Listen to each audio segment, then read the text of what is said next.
I'm Val Webb, and welcome to Lesson 1 of Drawn and Decorated Watercolor Lettering. We're going to start out talking about the nature of sketching. Sketching is the first building block for creative lettering, first building block for watercolor actually, and for many kinds of art. We're going to be using, all you'll need for this warm-up is your pencil and your kneaded eraser, and then just an ordinary piece of copy paper. This is a good way to recycle and use up copies that have a blank back for this part of our warm-up. We're going to take the pencil and we're going to talk about the nature of sketching.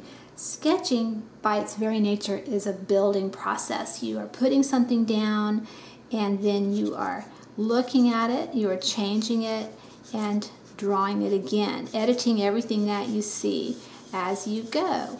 And you start out, we always move from the general to the specific. So we're going to start with very rough lines, maybe multiple lines. We're not a bit worried about which is going to be the final line. You have something that's very, very rough and very general, but you can come back and start to then refine and make your choices about where you want that final line to go.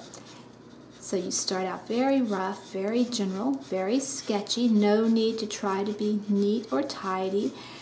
The lesson we're going to be working on today is block letters. We're going to create them, then we're going to alter them. And we're talking about sketching because this is the first step in that process. So we'll take just a moment.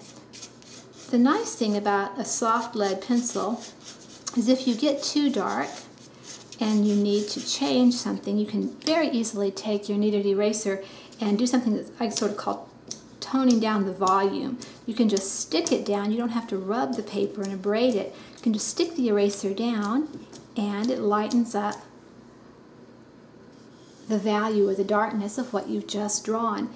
And that's a very handy thing, as you'll see later when we start to do the watercoloring, because we'll do our preliminary sketches in pencil and then we'll want to lighten them up as light as possible where we have the palest possible value and yet still be able to see where we're going to apply the watercolor paint when we get to that point. Now what you'll need to do is go ahead and have a printout of page 1, page 2, and page 3 of your warm-ups. Here's page 1. And there's a lot of debate about the history of block letters. There are several alternative histories. My favorite one is that block letters were used by Roman slaves who were the masons in order to sketch out or block out the lettering for inscriptions on marble. They're very, very simple letters, very unadorned, and if you look at the bottom of page 1, you'll see an example of before and after a plain, ordinary block letter and an altered one. We're altering them to make them a little bit our own, to kind of customize them. Each of you will alter your letters in your own way and get your own results. We're using a tool called the division of 5, and during the golden age of advertising, which was the 1920s until the 1950s, most lettering was hand done. And the division of 5, I've used a centimeter between each of these lines. It's simply 5 spaces. Now you can do them different sizes and you can make as many divisions as you want. This is an example of a division of 3. Here's a division of 6. And you see that the higher the number, the thinner the letter is that you have contained within it. So the division of 5 is a nice, big, easy size to work with, and that's what we're going to use today.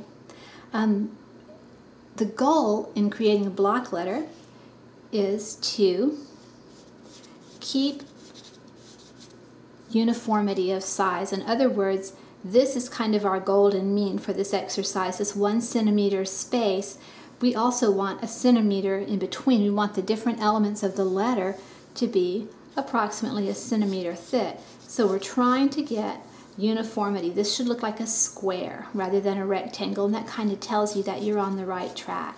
So we have this. We're going to do very simple, very basic block letters to start out with. So we're going to sketch this in.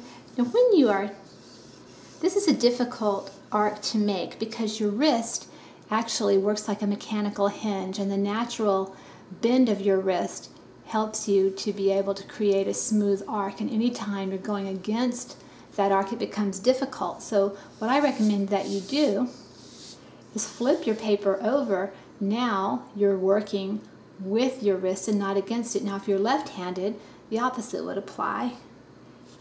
But I'm going to flip my paper so that I can make a smoother arc. You immediately notice the difference in the stress in your wrist. Now I'm going to also try to make this segment, the curving segment, the same thickness as this. Remember, with block letters, we're going for uniformity. Nothing flashy about these letters. They're very, very plain, very unadorned. All right, we have a basic P. Now what I would like you to do on your page 1 is think of a word with 4 or 5 letters. I'm going to use, for my example, I'm going to use the word peace, and go ahead and we're going to letter that out with very simple block letters using the division of 5, using the 1 centimeter division. So I've got the letter P here. This element, same thickness as the horizontal. This element, the same thickness. It's very kind of a dull letter, but that's okay because we're going to alter them and we're going to jazz them up. So now I'm going to do the same thing again. I'm going to try to create, looking at this, I'm going to try to create the same thickness. And this just gives you a very convenient guideline. Now I'm going to make the horizontals on the E fairly short. So go ahead and do that. Not concerned with neatness at all, because we will get to the stage where we'll clean it up in a little bit. Okay, now you can create any letter that you like, or any word that you like. I'm just going with this one. I'm going to go ahead and conveniently use this area for the crossbar on the A. Okay, now here we are with a C, and once again, here we are. This time we're going the opposite way from the arc of the P, so I really am. But I'm going to tilt my paper just slightly, just to give myself a little bit of relief there. And I'm making the arc very loose. Now you'll notice also I'm going a little above the top line, because curved letters such as C and G and O will appear to be smaller unless you make them slightly larger than the other letters. So I'm going to go ahead and make that just a little taller, still very loose and sketchy here. And just go ahead and cut off that C. I'm going to do the final E here. Spacing is a very, in this sort of setting, it's very arbitrary. Spacing is correct as long as it's visually correct. You would never measure the spaces between the letters because each letter requires a different amount of space. So we are using just our own judgment, our own visual correctness. If it appears to be correct, then it is correct. Okay. Alright, so we have our word written out. Now what I'm going to do, make this just a bit longer, I'm going to come back and clean it up just a bit. My kneaded eraser, just to get a little tidier.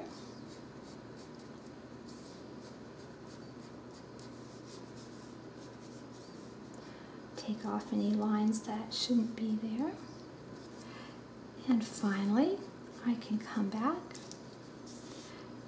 and just make a decision about where the final line goes, just so we have a good working picture of what we're doing.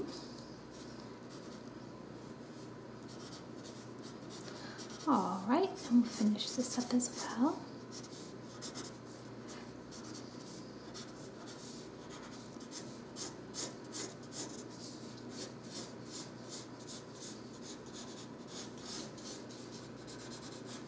Okay, now we know about the division of 5, and we know about blocking in letters, getting them in sort of a technical way, getting them drawn in.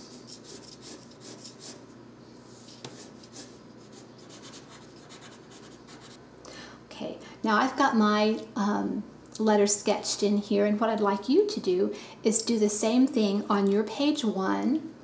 And what you'll be doing is just taking a letter of your own choice. 4 or 5 letters is long is fine in length, and go ahead and letter that out and make it just as regular as you can. We're just looking at control, we're looking at getting a sense of proportion, and at just handling the pencil and kind of coming into that relaxed, alert state that is really the best for doing lettering and any kind of insightful drawing. So we'll go ahead and do that. Take a few moments, and I will let you do that, and then I will meet you back here and we will proceed with the next page. So go ahead and take a few moments to do that.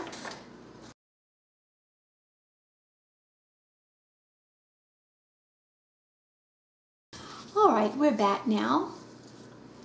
Okay, so I have my finished word piece, and you have whatever word you've chosen to put in block letters on your page 1. What I'd like you to do now is go ahead and create your own division of 5 on a sheet of watercolor paper. And in the welcome video I explained that we'll be using our watercolor paper cut to 8.5 by 11 sizes. That makes it very manageable for scanning and sending back in for feedback. So go ahead and pull out that watercolor paper and go ahead and create your own division of 5. We're just going to be using a straight edge to make 6 horizontal lines. You can leave an inch at either side, and when you're finished you'll have something that will look about like this.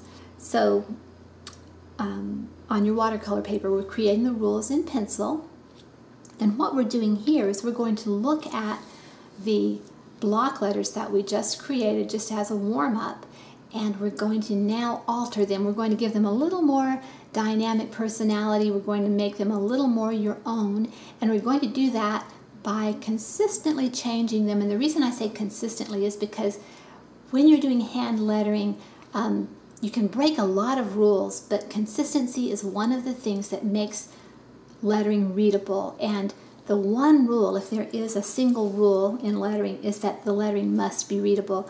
And you see that the ways that this has been changed are several, but there's a certain consistency that runs through it, and I'll tell you exactly what I mean. First of all, what I did is I took these letters and I added wasting, which is just simply the practice of having a letter become slimmer in the middle and then wider again to its original thickness, or sometimes even a little bit more than its original thickness at the base and sometimes at the top. So I have sort of slenderized these letters here and there so that they have a little more grace and a little less clunk than they did when they were simple block letters. The next thing I did in order to alter these is I created a slant. I slanted all the top lines, but you see they're all slanted to the same angle. So they're not all different angles, they're consistently the same angle. This helps your eye to be able to flow across the page and to see them as part of a whole. Likewise on the bottom, I also put in some slants. Now the A is a little exempt from the angle rule because it does have, I made the kind of let it kick up its heels on this side and gave it a little bit of a different look, and also changed the crossbar so that it's a little bit smaller on one side than the other. It just gives it a funkiness. I also made sure that I let all of the letters touch the top line as well as touching the base line, and you'll see the reason for that when we get to the watercolor stage for this project. So we're altering the letters. You can play with them a little bit. Remember, keep your wrist loose when you are sketching and you want to work with the angle of your wrist. Be sure and flip your paper if you need to go in a different direction. And then once you have redrawn your word on the watercolor paper, on your new division of 5, then we're going to also close off the background with a vertical line at each end. So I put a line here, a little bit out past the last letter, and a vertical line here, a little bit out past this last letter. So that's the next thing that we're going to do. Go ahead and get your watercolor paper and sketch away. We're going to create an altered version of the block letter word that you made on your practice paper, on your warm-up paper, and we're going to create it. And it's fine if it is a little bit different, a little bit uneven. That can add a little bit of interest. So go ahead and do that now, and I'll meet you back here when you're done.